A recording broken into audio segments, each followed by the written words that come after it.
All right, today we're diving into assertiveness. And let's get one thing straight right from the start. This is not about being aggressive or loud.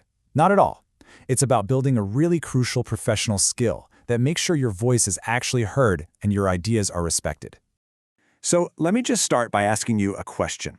Think about the last time you were in a meeting, or maybe just a conversation, and you had a great idea, but you just didn't say anything. What did that silence cost you? Maybe an opportunity, maybe a little bit of respect, or even just your own peace of mind. It's a feeling I think a lot of us know. Okay, so let's get into what assertiveness really is. To get it, we have to understand where it comes from. It's so easy to mix up the feeling of confidence inside your head with the action of being assertive. They're totally connected, for sure, but they're not the same thing. So first up, confidence. Think of confidence as your own internal belief system. It's that quiet feeling you have that says, yeah, I can handle this. It's believing in your own skills and your own judgment. It's something you feel on the inside. Now, assertiveness, that's how you put that inner confidence to work. It's a skill. It's how you express your thoughts, your needs, and your boundaries to everyone else in a way that is super clear, firm, and this is the most important part, always respectful of other people. So here's the key takeaway, right? You can feel totally confident but still decide to stay quiet. Assertiveness is what bridges that gap between what you believe inside and the impact you have outside. It's literally your confidence in motion. You know, to really understand what assertiveness looks like, it helps a ton to see what it's not. Most of our communication falls somewhere along a spectrum. Let's take a look at the three main styles so you can kind of see where you might be and where you want to aim for. This chart here just lays it all out perfectly. So on one end, you've got the passive style. That's all about avoiding conflict, right? It sounds like, it's okay, whatever you say. But the result? Deep down, you just feel resentment. Then on the complete opposite end, you have the aggressive style, just dominating, dismissing people with, you're wrong, this is stupid. And we all know where that leads, straight to conflict. But right there in the middle, that's the assertive sweet spot. You're able to say something like, I see your point, I'd like to suggest another approach. And what's the outcome? Mutual respect.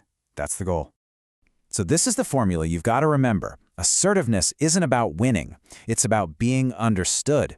It's that amazing mix of being super clear in what you say, having genuine respect for the other person, and staying calm while you do it.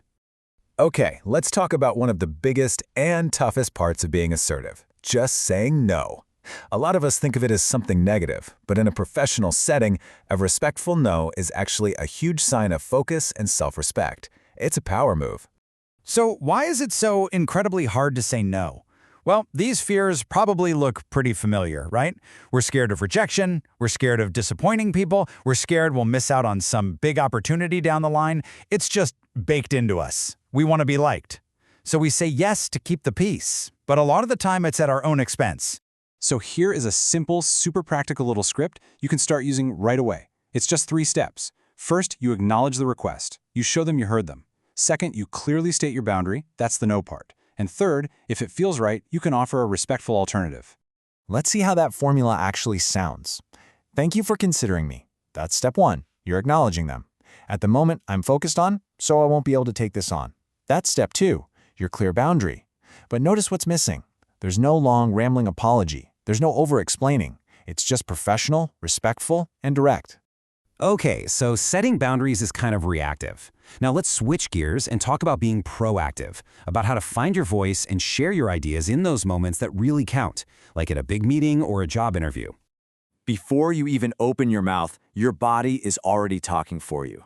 Your physical presence totally sets the stage. Just sitting upright shows you're engaged. Breathing slowly calms your nerves. Making eye contact shows you're present and confident. Believe me, your voice will follow your posture. You know, sometimes the hardest part is just breaking into the conversation. These sentence starters are like your key to the door. Simple things like, I'd like to add something, or from my perspective. They're polite, they're professional, and they signal to everyone that you have something valuable to contribute. Look, we can have all the tools and all the formulas in the world, but we've got to talk about the big one, that fear of being judged. This is usually what holds us back more than anything else. But we have to start seeing that fear not as a stop sign, but as a sign that we're about to grow. So just take a second and be really honest with yourself. What is the worst, realistic thing that could happen if you speak up? I'm not talking about the crazy catastrophe you're imagining. What's the most likely thing? Usually, it's just that someone might disagree with you. And that's it. That's okay. When you really look at it, the fear is almost always bigger than the actual reality. And this is just so important to get. You don't wait for the fear to go away before you act. That day is never going to come. Confidence is not the absence of fear. It's feeling the fear and being willing to act anyway. Every single time you take a small assertive step, you're building evidence for your brain that you can handle it. And that's how you build a real, lasting confidence. So here's your challenge. Starting today, just pick one of these. Don't try to change your entire personality overnight. Just practice one small action. Express one tiny opinion. Say no respectfully to one small request. Or just ask one question in your next meeting. Start small. That's how you build momentum. So let's bring this all home. Earning respect at work isn't about being the loudest person in the room. It's earned through that calm confidence, those clear boundaries, and controlled communication. Remember, assertiveness isn't about dominance. It's about clarity with respect. Your voice matters. It's time to use it. Because you don't need to dominate the room to lead it. You just need clarity.